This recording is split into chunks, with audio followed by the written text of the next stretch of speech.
Hello, I'm Leif Paulson for Cool Mini or Not, and today I'll be walking you through some of the unique mechanics we have within Wrath of Kings, our new, fully scalable skirmish miniature wargame. Wrath of Kings offers 5 unique factions. Each faction in Wrath of Kings has 3 unit types. Let's look at Nasir's Ashman Swordsmen.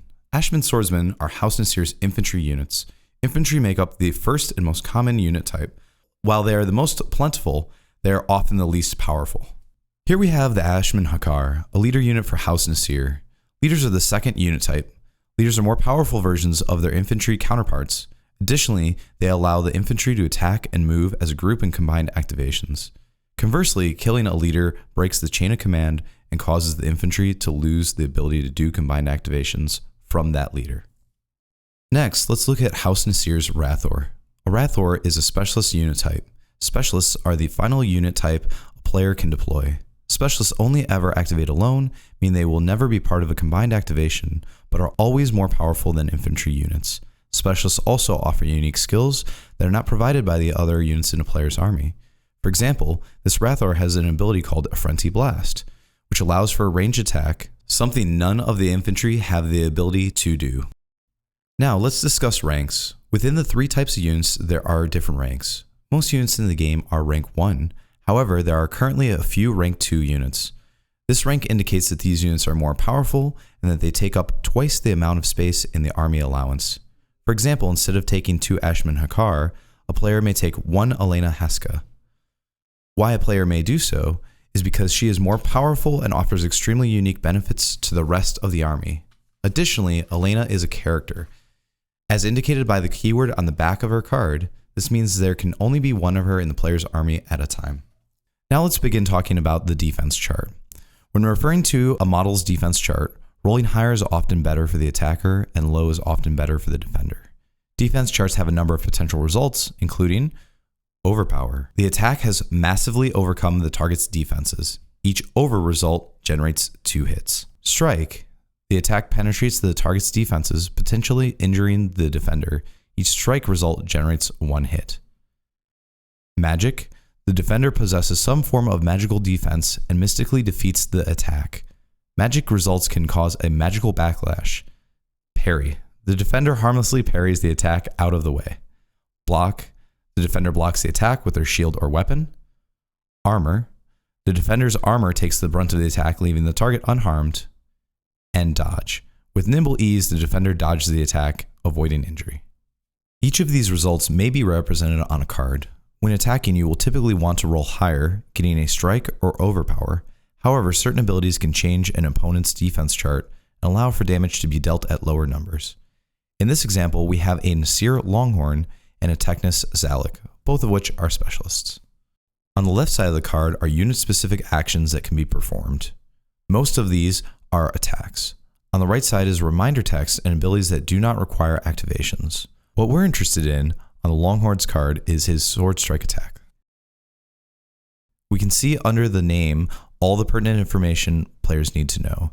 Here we can see that it is a melee attack, that it allows for 2 dice to be rolled, and the range, in this case it is 0-0, meaning base-to-base contact. Additionally, underneath there we can see the special abilities this unit has. Notice the Longhorn has an ability called Unrelenting. This ability replaces 1 dodge on the defender's chart with strike. This is always done from the top down. In this case, versus the Zalek, his top dodge, which is 6, becomes a strike.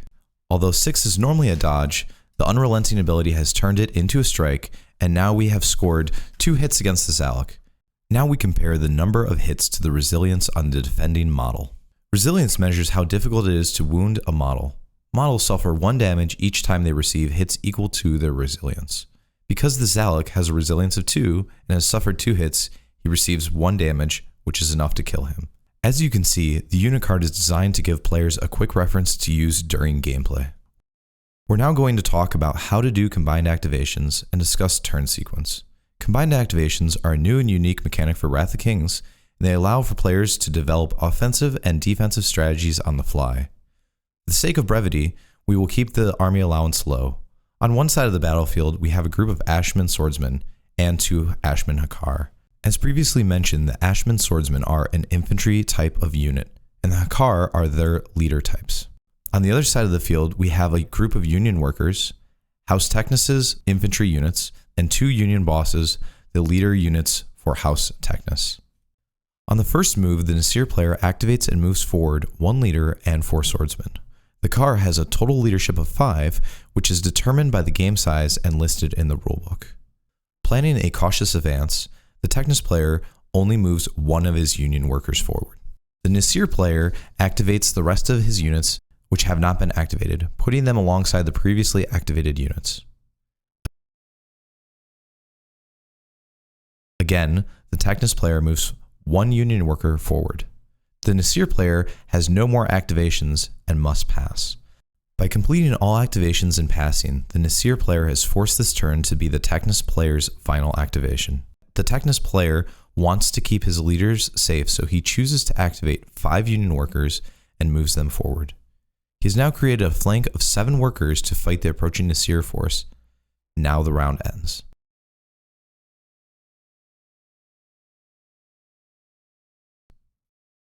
At the start of the next round, the Nasir player uses a combined activation to move 5 swordsmen forward and attack the Union workers.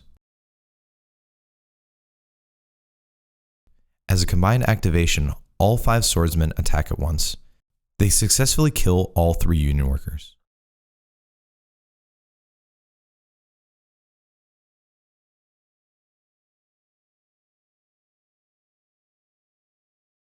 The Technus player now has the choice to attack, but since these Union workers are out of a friendly leader's sphere of influence, he can only activate and attack with 1 per turn. Instead, he decides to move his leader up so that he can do a combined activation next turn. This concludes how activations function in Wrath of Kings. If you have any questions, please post them in the comments section on our Wrath of Kings Kickstarter page. Thank you for watching.